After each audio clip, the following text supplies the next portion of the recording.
This Otello, which we're opening the Windspear with, is my 160th opera production of 106 different operas. That's just what I do operatically, let alone all the symphony stuff. And each time everything is different. It's a challenge. Wherever I work, whether it's done in New Zealand or in Vancouver or in Scandinavia or in Germany, in Vienna, it's pretty frightening in Vienna, standing in front of the Vienna Philharmonic. But it's the excitement of live performance. And particularly in opera, you're at the behest of those tiny bits of gristle in your throat, your vocal cords, and are they going to work that night? Is Violetta going to manage the top E flat at the end of Act 1 of Traviata or not? You are working very much together with the director, with Tim Albury. You're working together with the costume designer, you're working with the lighting designer. How dark is that scene going to be? How bright? How heavy is the costume? Does she need more time to move from the bed to the chaise longue, whatever it is? You've got to be aware of all that, and so that's why you must be much, much more flexible.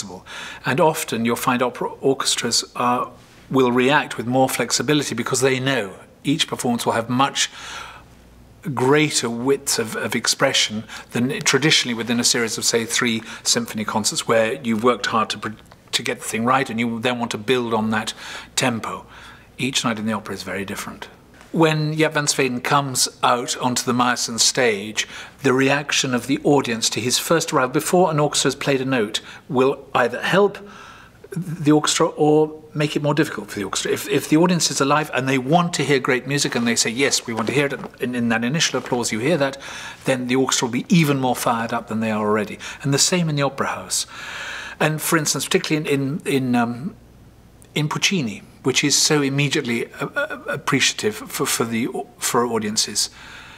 When Mimi and Rodolfo get together in Act 1, the more warm-hearted the audience feel, even though they're not applauding, the easier in a way it'll be for the performers.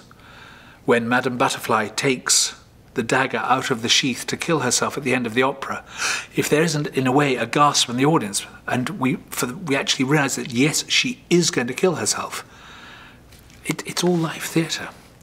There was a moment when we did Maria Stuarda by Donizetti, the story of Mary Queen of Scots, where we were no longer in Music Hall Fair Park, we were no longer doing an Italian opera, we were in Fotheringay Castle that early morning of a cold February 1587. And it just felt like Mary Queen of Scots was putting her head on the block.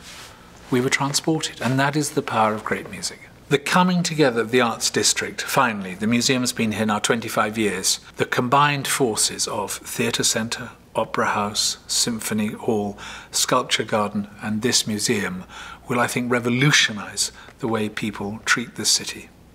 And I think it's very, very important for the future of the city.